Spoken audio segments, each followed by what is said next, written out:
السلام علیکم دوستو، آج کی کہانی کا نام ہے بہادر بین۔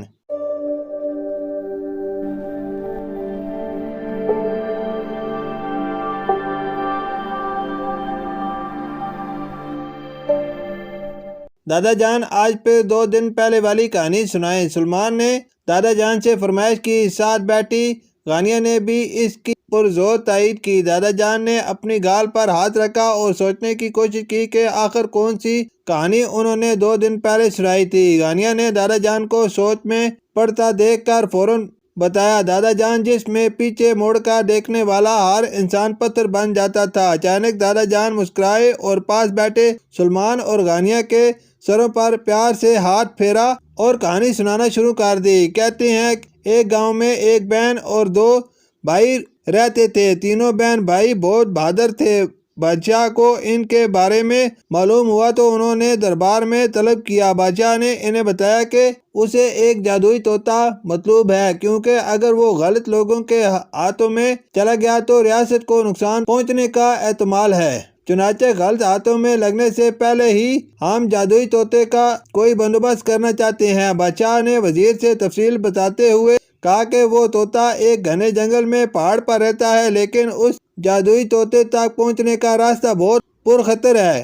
آج تک جو بھی اس راستے پر گیا کبھی واپس نہیں لوٹا۔ تینوں نے وجہ دریافت کی تو وزیر نے بتایا کہ جوں طوطے کے لیے جنگل کے پہاڑ پر چڑھتے جاؤ، پیچھے سے خوفناک آوازیں آنا شروع ہو جاتی ہیں۔ کبھی ایسی آوازیں آتی ہیں جس میں لالچ دیا جا رہا ہوگا کہ اگر وہ پیچھے مڑ کر دیکھے تو جو وہ مانگے گا وہ ملے گا۔ وزیر نے کہا کہ وہ سب دھوکہ اور فریب ہوتا ہے، لیکن جو خوف لالچ میں مڑ کر دیکھ لیتا ہے فوراً پتھر کا بن جاتا ہے۔ بادشاہ نے فیصلہ ان تینوں بہن بھائیوں پر چھوڑ دیا۔ تینوں کو بادشاہ کی نیک نیتی پسند آئی، چنانچہ انہوں نے بادشاہ کی مدد کرنے کی حامی بھر لی اور ارادہ کیا کہ ان میں سے کوئی ایک جادوئی طوطے کی کھوج میں جائے گا، باقی پیچھے کام سنبھالیں گے۔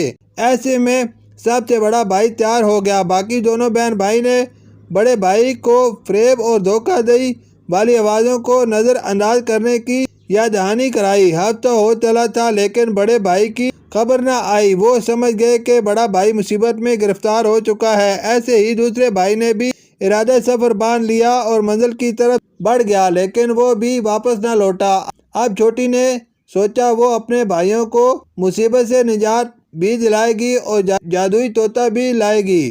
جنگل کا ماحول اسے بہت پراسرار محسوس ہوا، مگر وہ اللہ کا نام لے کر پہاڑ پر چڑھنے لگی۔ راستے میں اس کے ساتھ بھی وہی کچھ ہونے لگا جو اس سے پہلے آنے والوں کے ساتھ ہوا تھا۔ پہلے تو اسے بہت خوفناک آوازیں سنائی دیں، پھر لالچ کی کہ اگر وہ مڑ کر دیکھے گی تو اس کے بھائی اسے مل جائیں گے اور وہ جو مانگے گی ملے گا، مگر وہ جانتی تھی کہ یہ سب جھوٹ اور فریب ہے۔ ان آوازوں کو نظر انداز کرتی اور اللہ تعالیٰ کو یاد کرتی ہوئی وہ پہاڑ پر چڑھ گئی اور آخرکار اپنی منزل تک پہنچ گئی۔ جادوئی طوطا پکڑتے ہی فضا میں ہر طرف دھواں پھیل گیا۔ اب سب آزاد تھے۔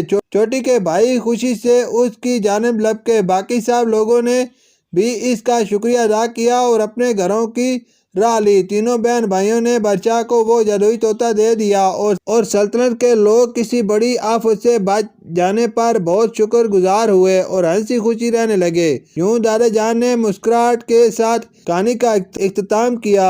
غانیہ کہانی سن کر بہت خوش ہوئی، لیکن اس بار سلمان نے سوچتے ہوئے سوال کیا، دادا جان ہمیں اس کہانی سے کیا سبق ملتا ہے؟ دادا جان نے پہلے کچھ سوچا اور پھر جواب دیا، میرے پیارے بچوں، اس سے ہمیں یہ سبق ملتا ہے کہ جب ہم باہر کوئی چیز لینے جائیں یا ٹیوشن جائیں اور راستے میں کوئی اجنبی شخص آپ کو روک کر کھانے پینے، سیر کرنے یا کسی بھی قسم کا لالچ دے تو آپ اس کی باتوں کی طرف دھیان مت دیں، بلکہ اللہ تعالیٰ کا نام لیتے ہوئے اپنی منزل یعنی دکان یا ٹیوشن کے لیے سیدھا جائیں اور سیدھا واپس گھر آئیں، کیونکہ اس انجان شخص کی ساری باتیں جھوٹ اور فریب ہوں گی۔ شکریہ۔